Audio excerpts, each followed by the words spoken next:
an alleged true ghost story. And whenever that word true is thrown around on these channels and used, you guys know how I am. But this says true, so we're going to open up our minds tonight and we're going to imagine. Old Bridge, author unknown. The Old Bridge is a true ghost story about a ghost that attacks a school bus one night.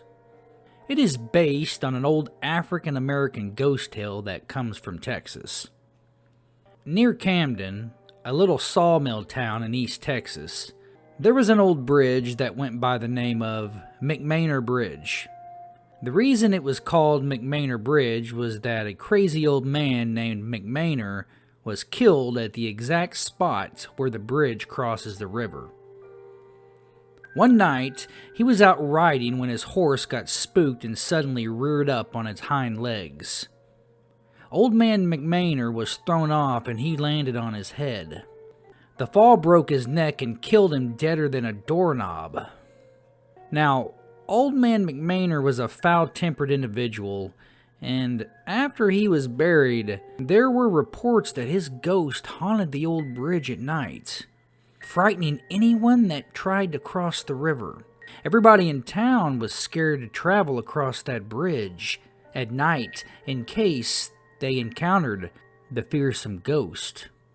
One night, the school football team were coming back to town after winning a game against another school. They reached McMainer Bridge and all of a sudden, their bus stopped in its tracks and the engine stalled. The kids looked out the windows, wondering what had happened, and there was old man McMainer's ghost just laughing like a crazy man and making all kinds of hideous faces at them. Everybody in the bus started screaming and hollering, and old man McMainer's ghost took hold of the back end of the bus and lifted it clean off the ground, throwing everybody out of their seats. They were just falling over one another and yelling and screaming at the top of their voices. Some of them tried to climb out the door, but it was jammed and they couldn't jar it loose. So they just lay there on the floor of the bus with their heads down, praying for the Lord to save them. There's no telling what might have happened to the teacher and the children in that bus that night if some cars hadn't been passing that way. When their headlights hit old man McMainer's ghost, he suddenly let go of the bus and vanished right before their eyes. One of the drivers jumped out to help and managed to open the door of the bus. Some of the kids came scrambling out and started running every which way, but the teacher called them back and told them to calm down and take their seats again. The teacher took the steering wheel and started the motor. They went home to Camden without any more mishaps, but they would never forget that terrible night. After that, so many people were pestered by old man McMainer's ghost that they finally built a new highway and tore the old bridge down. The McMainer Bridge ghost hasn't been seen or heard from since.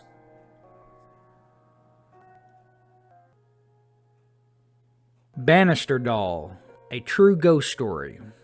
The Bannister Doll is a scary true ghost story about a teenage girl who was whipped to death by her father. It happened in Preston in Lincolnshire, England, in the 19th century. There was a teenage girl named Dorothy Bannister who lived with her father in an old mansion called Bannister Hall in the town of Preston in Lancashire, England. Her nickname was Dolly, and the local people called her the Bannister Doll. Dolly was a very attractive girl and she got a lot of attention from young men. Most of the boys in town were chasing after her. One day, Dolly went to her father and nervously told him she had something to confess. And she was pregnant. When her father heard this, he flew into a violent rage. Seething with anger, he dragged the teenage girl to the garden and chained her to a stone. Then, he whipped her to death for embarrassing her family. Years later, the stone where Dolly had been so brutally murdered was still standing, and mothers would take their young daughters to see it as a warning of what could happen if they too got pregnant. None of the girls in town wanted to end up like the Bannister Doll. Dolly's body was buried in the grounds of the Holy Trinity Church at Preston. But the story doesn't end there. Not long after the Bannister Doll's death, the corpse of a young man was found lying in the center of Preston. His skull had been smashed to smithereens, and his ribcage had been beaten to a pulp. The authorities were mystified as to how he'd met his end. 2 weeks later, the dead body of a second young man was discovered in similar circumstances. When a third young man was found dead, rumors began to spread around the town like wildfire. They said that the ghost of Dolly Bannister had returned from the grave to wreak vengeance on all young men for the way her father had so cruelly murdered her. Some people claimed that they had seen the ghost of a young girl in chains floating up Snow Hill at dusk. The sight of her terrified anyone who caught a glimpse of her. It was said that if you heard the chains rattling on a dark night, your days were numbered. After Dolly's father died, a new family moved into the house, but they didn't stay long. The ghost of the Bannister Doll appeared to them and harassed them for 2 nights before they left the house, never to return. Another family moved in, but they only managed to stick it out for 3 nights before they fled in terror too. The Bannister Doll is still occasionally seen in Preston, and those who have seen her report feeling a tremendous fear and chilling malevolence, a stark contrast to the shy and mild young woman she was in real life.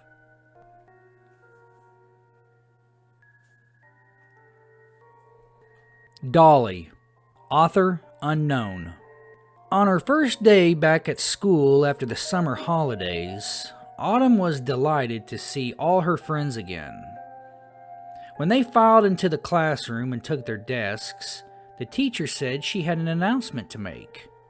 "Class, we have a new student this year," she had said. "Her name is Dolly." Autumn looked at the new girl.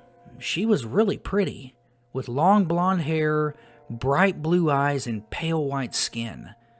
Her features were so refined that they looked almost too perfect, as if they had been carved from porcelain.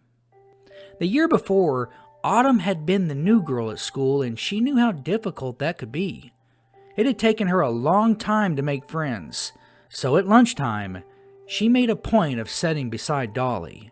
She wanted to make her feel welcome and help her settle in. "Hey," she said cheerfully, "welcome to our school." Dolly looked up. "Oh, thank you," she said. Her voice was very sweet and polite. "It's nice to meet you. What's your name?" "I'm Autumn," she answered. "I was new once too. I know how it feels. You'll get used to it." "Yeah, I hope so," sighed Dolly. "I don't really know anybody yet." "Well, now you know me," smiled Autumn. "Hey, if you like, you could come over to my house after school." "Sure," said Dolly, grinning from ear to ear. "That sounds like fun." Over lunch, they talked about a lot of things. As it turned out, they had a lot in common. The two girls shared the same interests: clothes, hair, and makeup. Both of them also collected dolls. Autumn was actually surprised by how well they got along, and after only knowing each other for 1 day, she felt like they were the best of friends. Dolly was turning out to be really nice, smart, and interesting. She really was perfect, just like a doll. At the end of the day, when school had finished, Autumn waited for Dolly, and the two girls walked home together. When they reached home, Dolly took one look and exclaimed, "Wow, your house is so cool." "Really?" asked Autumn, looking at her house. "It's just a normal house. I bet yours is much cooler." Dolly grinned. "Definitely not." The girls ran up to Autumn's bedroom and had a really fun time just talking about stuff.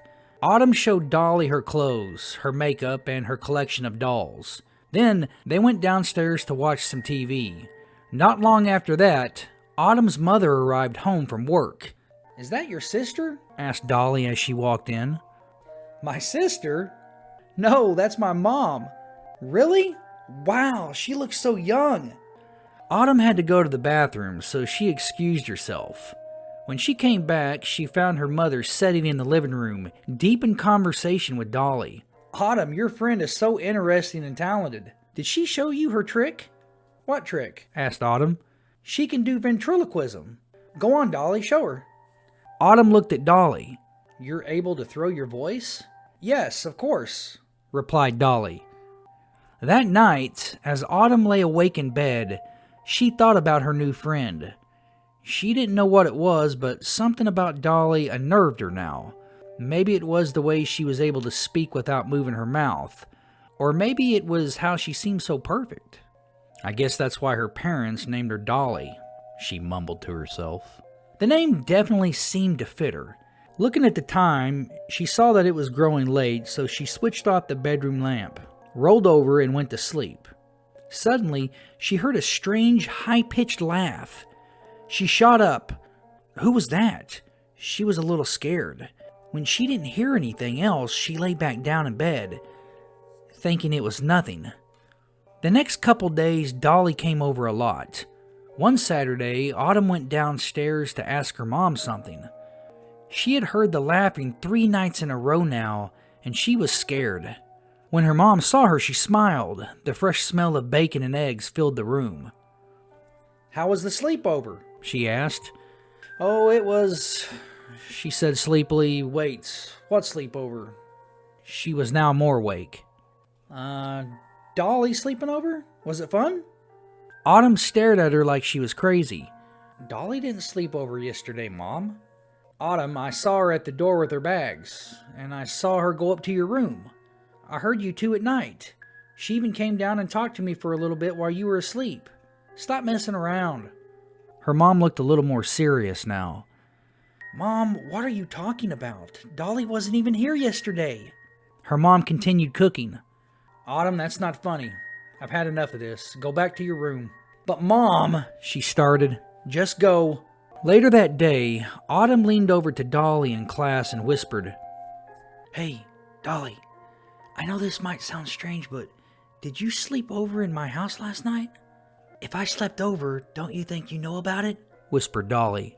Well, the thing is, my mom said you slept over last night, but I don't know what's going on. Just forget it. I think my mom is just getting senile. Dolly just smiled sweetly.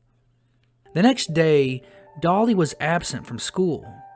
When she didn't show up the day after that, Autumn began to think it was odd. Usually, she never missed a day of school. Something else struck Autumn as weird too.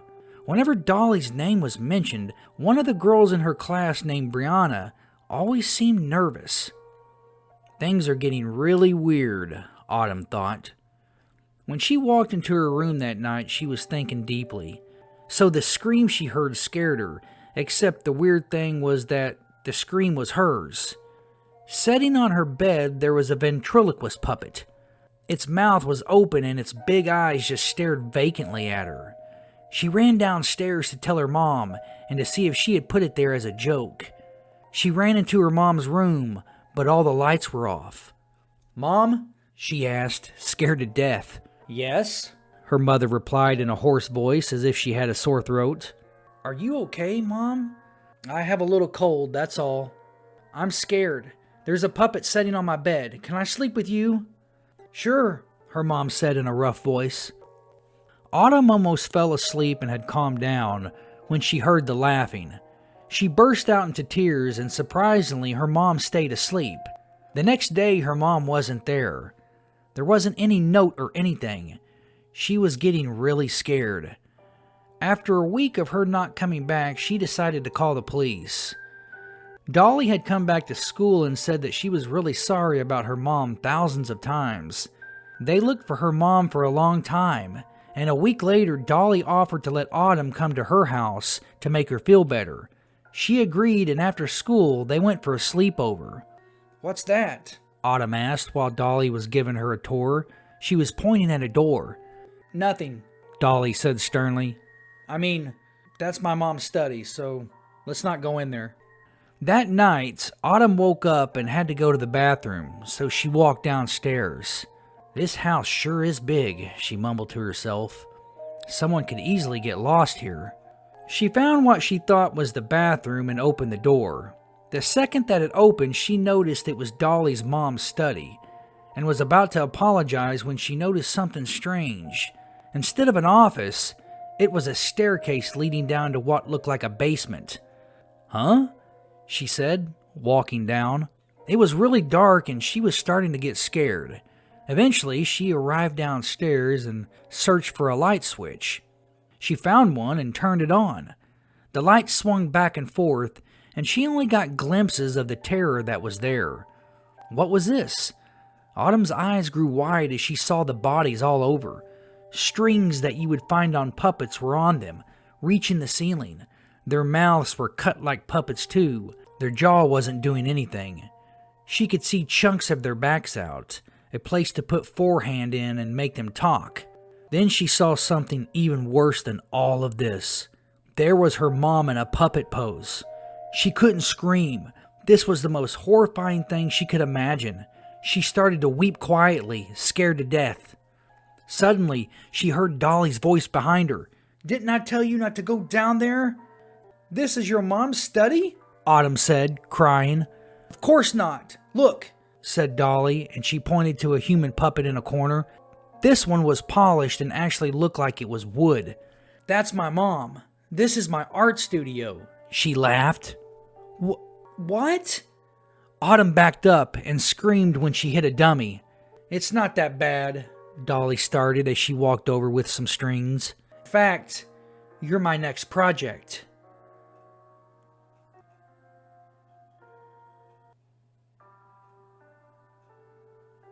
The Diner.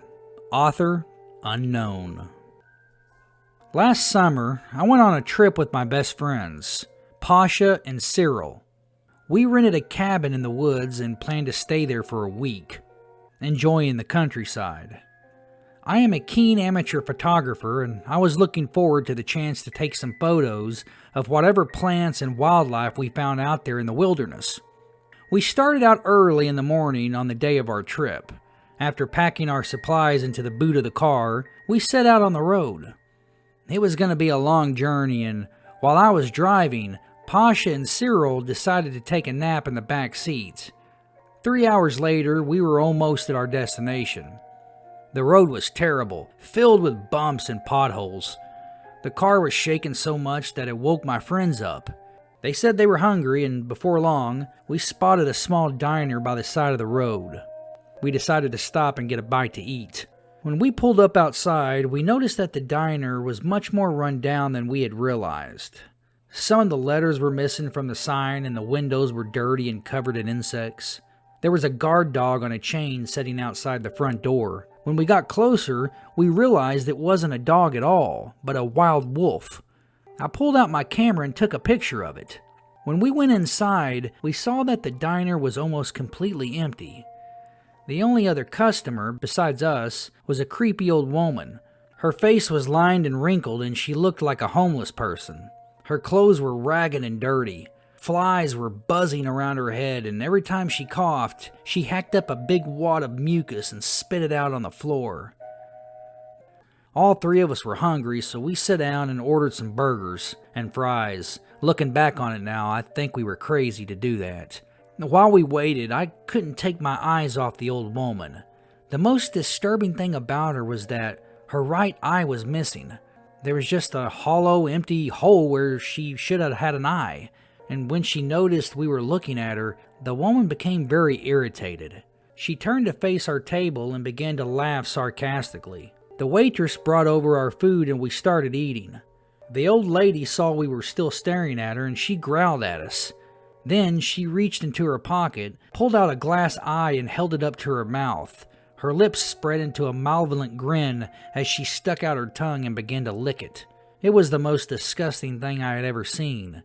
She was cackling like a hyena. Cyril grabbed my camera and said, "Hey old lady, smile!" Then he took a picture of her. The old woman suddenly stopped laughing and her face twisted into a scowl. She stood up and shuffled towards our table. We were surprised and a little frightened by this turn of events. She held up her glass eye and hurled it at us. It bounced all over the table. Click, click, click, as if it had a mind of its own. We watched in horror as the glass eye plopped into our drinks and rolled over our burgers and fries. She let out a string of obscene curses, calling us everything under the sun. then shuffled back to her table and sat down. We were left sitting there in stunned silence, shocked by her behavior. We couldn't eat the food after her eye had been all over it, so we just got up, threw some money on the table, and left. As we walked out the door, the wolf who had been sitting quietly suddenly leaped up and started growling at us, gnashing his teeth. It was tugging against the chain and hopping back and forth, looking like it wanted to tear us apart. I looked up at the sky and saw that it was dark and there was a storm approaching. The wolf let out a long howl, and I remembered what my grandmother had always told me when I was a child. Wolves always howl at those who are about to die. We quickly got back into our car and drove on. Within a few minutes, we had driven into the storm. Thunder and lightning started and it began to rain heavily. I switched on the window wipers and tried to tune in a station on the radio. I wanted to put on some music to cheer us up and raise our spirits, but we were up in the mountains and the reception was poor. All I could find was a station playing old blues music. The clouds above grew darker and darker. I had to switch on the headlights. We drove in silence, listening to old blues guitarists singing creepy songs with lyrics like, in the pines, where the sun don't ever shine, I would shiver the whole night through, and there's a hellhound on my trail. Looking over my shoulder, I saw my friends had fallen asleep in the back seat. When I turned around again to look at the road, I had to suddenly slam on the brakes. The car skidded to a halt on the wet road, and Pasha and Cyril were thrown forward, hitting their heads on the front seats. "What are you doing?" they shouted angrily. "Look!" I replied in a trembling voice. We couldn't believe our eyes.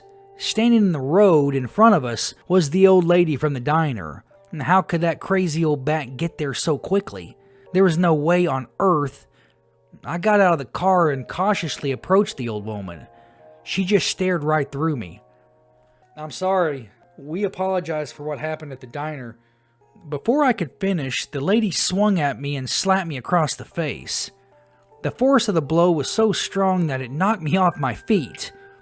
Pasha and Cyril jumped out of the car. Pasha lifted me up and dragged me back to the car while Cyril started shouting at the old woman. She just stood there and laughed in his face. Cyril ran towards her and probably would have hit her, but the old woman suddenly opened her mouth. From somewhere down in the depths of her body, there came a low buzzing sound. Then a swarm of bees flew out of her mouth. They attacked Cyril, swarming all over his face, stinging his mouth, his nose, and his eyes. He was screaming and trying to beat them off with his hands. We couldn't believe our eyes. Pasha stood next to me, not daring to move. Finally, Cyril collapsed on the ground and began writhing in pain. Large boils appeared on his face and his head swelled up like a ripe melon. The old woman threw her head back and began cackling loudly again. Pasha and I jumped back into the car and locked all the doors from the inside. We were in panic. My heart was pounding and I could barely breathe. I searched for the keys and Pasha began sifting through his backpack, looking for his cell phone so he could call the police. When I looked up, the old lady was standing in front of the car, grinning at me. In her hand were the keys to the car and she laughed as she jingled them at me.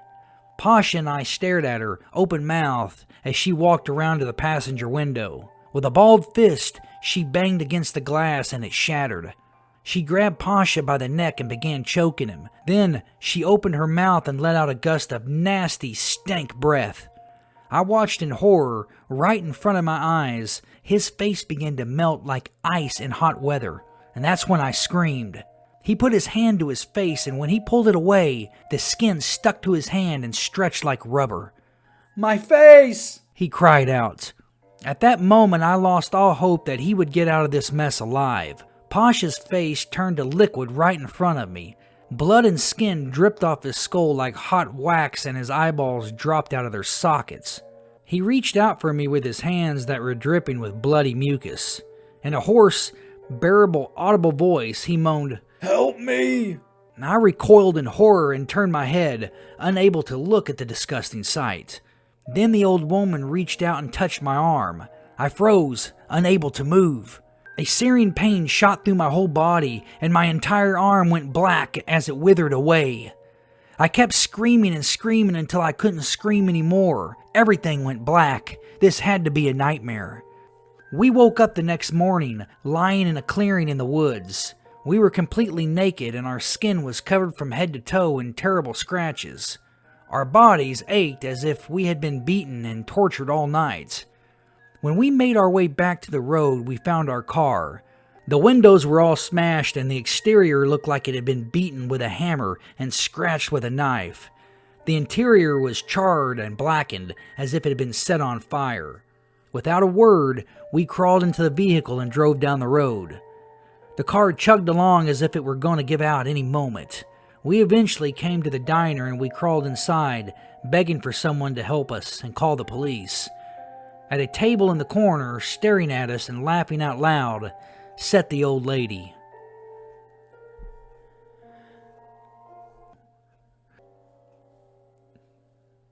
Clap, clap. Author unknown.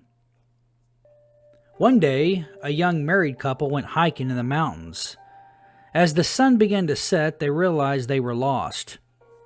The wife was getting worried, but her husband tried to calm her down and assure her that they would eventually find their way back to their car.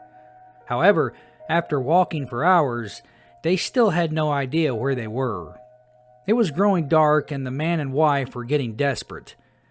They didn't have a map or a compass with them, and all of the trees looked the same. Just when they were about to give up hope, they came across an old cabin in a clearing.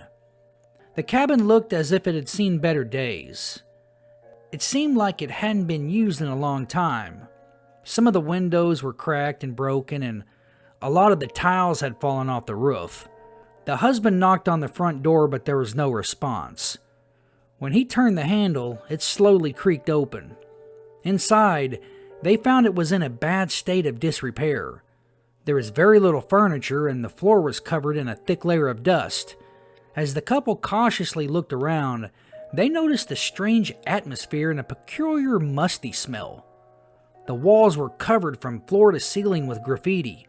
Written in red paint, the words, "Death, death, death," were repeated over and over and over again. The man and woman were unnerved. With a shaking hand, the husband reached out to touch the wall. He was horrified to find that the paint was not yet dry. They were very frightened, but they had nowhere else to go. They knew that the mountain was dangerous at night and there were lots of wild animals prowling the woods. Despite the creepy writing on the walls, they decided to stay the night. Going upstairs, they found a moth-eaten mattress that was covered in stains. The husband and wife wrapped themselves in an old piece of carpet to keep warm and tried to make themselves as comfortable as possible under the circumstances. They lay down together on the mattress and eventually managed to fall asleep. Sometime after midnight, the couple were awakened by a strange rustling noise. It sounded like someone or something was moving around outside the shack. "Did you hear that?" asked his wife. "I think there's somebody out there." Her husband listened for a while, but he didn't hear anything. He got out of bed and walked over to the window. It was too dark outside to see anything. Opening the window, he stuck his head out. "Who's there?" he called nervously. And there was no answer. He was about to go back to his bed when his wife said, "Maybe it's someone who can't speak." The husband returned to the window and said, "Is there anybody out there? Clap once for yes and twice for no. You hear me, boy?" He strained his ears to listen. The stars twinkled in the night sky. The crickets were chirping loudly. All of a sudden, he heard a clap. The man turned to his wife and said in surprise, "You were right. There's someone out there." He leaned out the window and his eyes scanned the darkness. He couldn't make out anything in the pitch black. "Are you the owner of this cabin? Are you a man? You're a woman, then. Are you human?" A chill ran down his spine. He swallowed hard and croaked, "Did you come here alone? How many are with you? Clap once for each person. I don't want any trouble."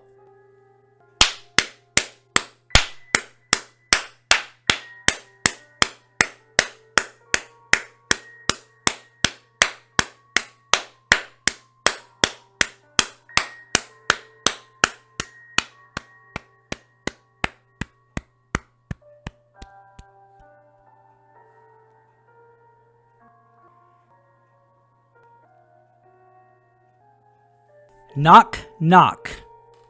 Author unknown.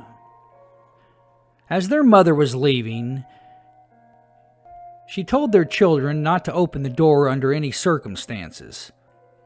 "If anyone knocks, don't answer it," she said. But the boy and his sister didn't pay attention to their mother's warning. They thought she was being too careful. They figured they could take care of themselves in any situation at this age. About an hour after the parents left, the kids heard a knock on the front door. They decided to ignore it, but again, they heard it. It happened again and again, and it grew louder each time. Eventually, the girl couldn't stand it anymore, and she told her brother she was going to answer the door. When the boy reminded her of their mother's warning, she just wouldn't listen. Again, they heard the knock. Finally, the sister went downstairs. Her brother lay on the sofa watching TV. He heard his sister's footsteps walking down the stairs. He heard her asking loudly, "Who is it?" He heard her open the lock on the front door.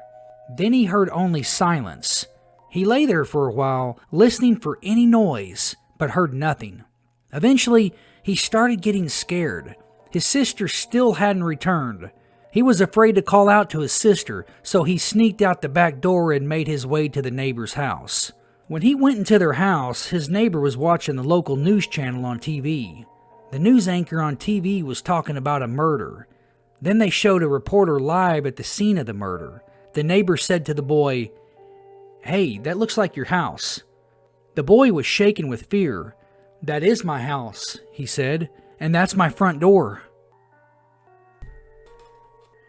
Intruder alerts. Author unknown. It was the middle of the night and I was in the bedroom trying to relax. I changed the channel on the TV and saw that the local news was on. At the bottom of the screen, there was a breaking news alert. Murderer on the loose. Hiding in the vicinity. Police warning everybody to be on alert. Suspect is armed and dangerous. I was just drifting off to sleep when I was awakened by a strange noise downstairs. It sounded like there was someone in the house. At that moment, my heart began beating fast and I broke into a cold sweat. Straining my ears to listen, I thought I heard another noise. It was the sound of a door creaking.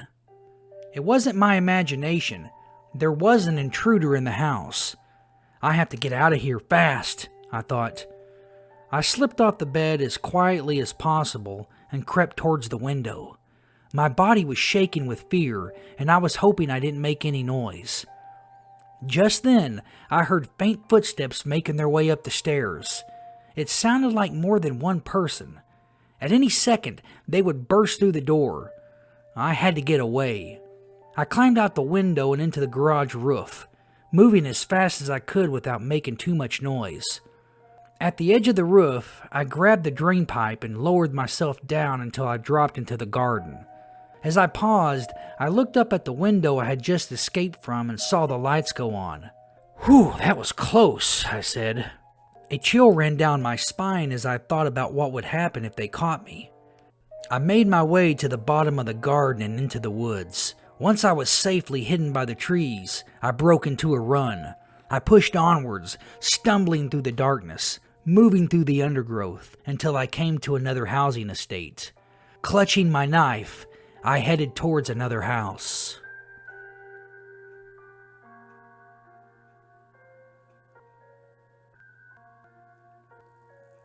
This will be a good one for young adults and kids. And I do have an author here.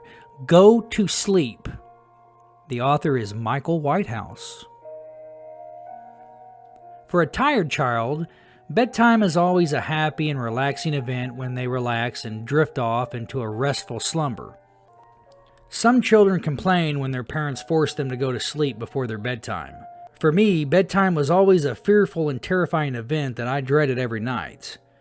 My fear of sleeping began when I was 8 years old.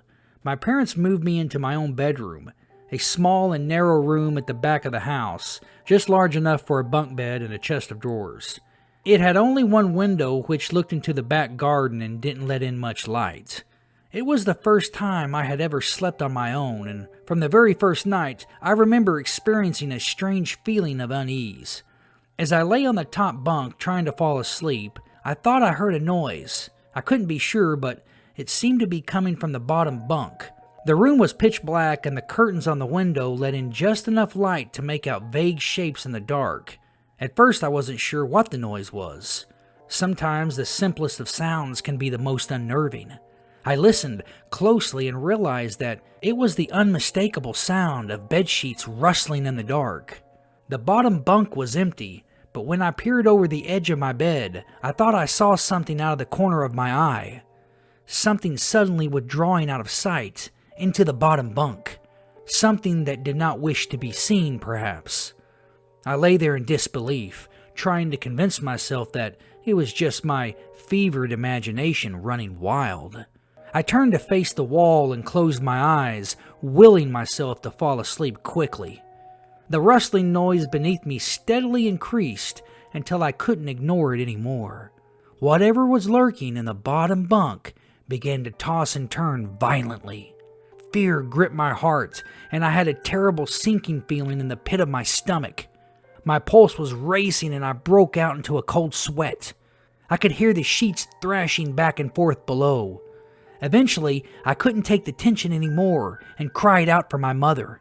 Suddenly, the bed began to shake violently, clattering against the wall. The bed sheets below me were still twisting and turning. I couldn't get out of bed in case the thing in the bottom bunk reached out and grabbed me.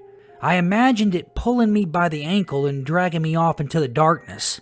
I was trapped in the top bunk like a cornered rat, unable to flee. I clutched my blanket with white knuckles and waited. The door finally burst open and my mother came in to calm me down.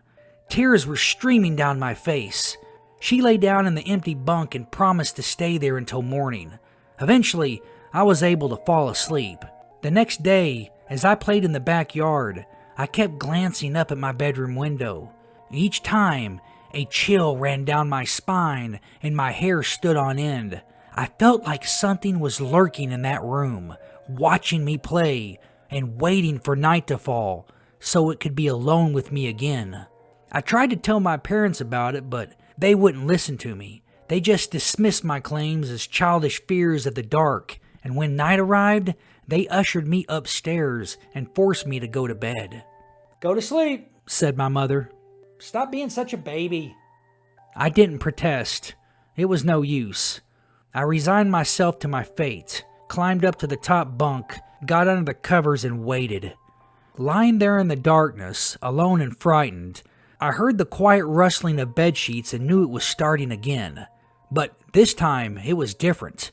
I heard the sound of slow, rasping breathing coming from the bottom bunk. The soft, labored wheezing made me shudder. Only a flimsy mattress separated me from whatever was lurking below.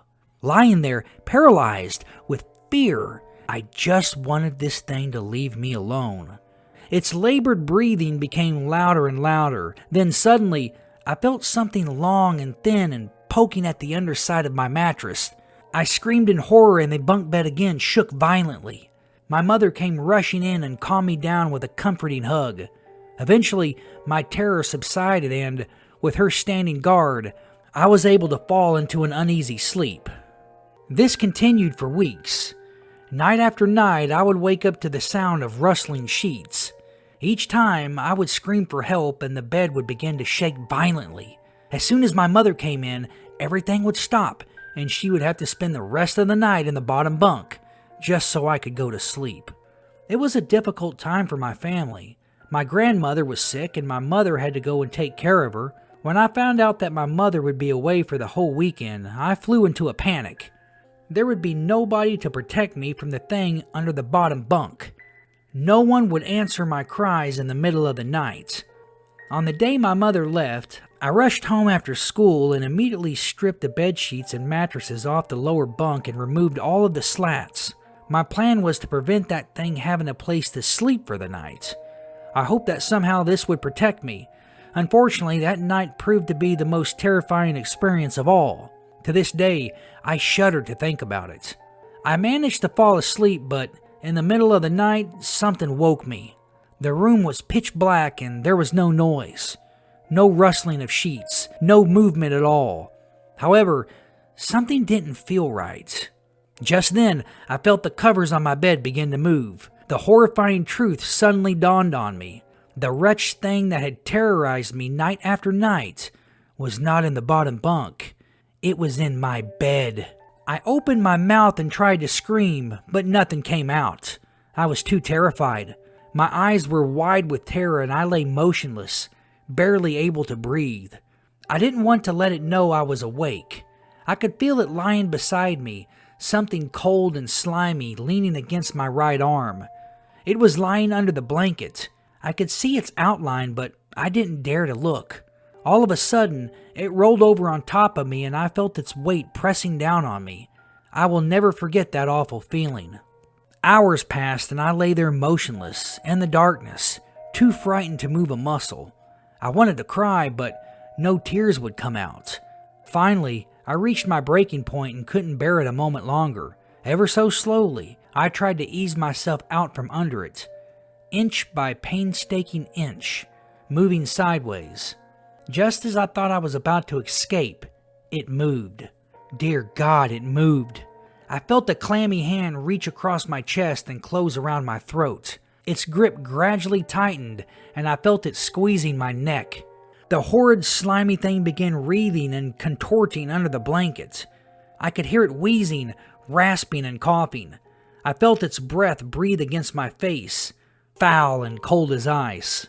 Dawn was breaking and the first rays of sunshine were peeking through the curtains. I fought for dear life, but I was no match for it. As its scrawny fingers squeezed my neck, I felt the life ebbing from me. I tried to scream, but the thing's grip was too tight. I was fighting to stay conscious when suddenly it released me and slowly withdrew, melting slowly into the wall. I tumbled off the bed and scrambled out of the bedroom. When I got downstairs, I breathed a sigh of relief. I had survived the most horrible experience of my life. To this day, I still break out in a cold sweat at the sound of bedsheets rustling in the night. I spent the entire day trying to convince my father to spend the night in my room. It took some effort, but he finally agreed. Perhaps he was just trying to humor me while my mother was away. Whatever the reason, it proved to be a smart move because, in one night, it solved the problem for good. The very next morning, he stormed into my room and told me to pack a suitcase. Apparently, we were moving to a hotel.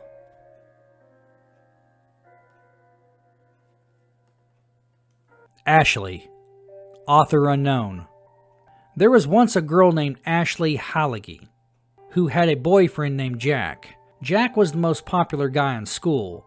The three most popular girls were Courtney, Ashley, and Emma. Jack thought Ashley was okay, but he really liked Courtney. Courtney liked Jack also. Well, of course she did. Everyone did. Ashley and Courtney were worst enemies. Courtney tried to steal Jack away every time she had a chance. One day, Courtney asked Jack if he wanted to go to the movies. Ashley heard everything. What movie theater, and what time. That night, Ashley followed Jack and Courtney to the movie theater. She sat right behind them. She watched them get close to each other and kiss. Not only did they kiss, but they practically got it on in the theater. Courtney asked Jack, "Do you want to come to my place and skip this boring movie?" He replied, "Hell yeah, let's go." Ashley followed them home and peeked through Courtney's window. Jack and Courtney were messing around and Ashley watched the whole thing. The next day at school, Ashley wasn't there. For the next few days, Ashley didn't show up. A week later, her mother found her dead in her closet. She had committed suicide because she loved Jack so much. Next to Ashley's dead body was a note. It read, "My dearest Jack, I watched you at the movies and at Courtney's house, and I will continue to watch you. I never thought you would do something like this to me. I really loved you, Jack. I died for you just like Jesus died for us. Always with you." Signed, Ashley Halligy. At the end of this story, it says, "Please send this link to more than 15 people or Ashley will haunt you and try to kill you because she wants everyone to know about Courtney and how Courtney betrayed her." What Ashley Halligy did to one person who did not send this One girl was looking through her email and she deleted this message, thinking it was just another silly forward. The next day, she was found dead in her bed. Copy and paste the link to all your friends. Okay. Well, Haunted Library audience, if you guys don't hear from me in the next 48 hours, I failed to copy and paste Ashley's link. I hope everybody enjoyed the stories.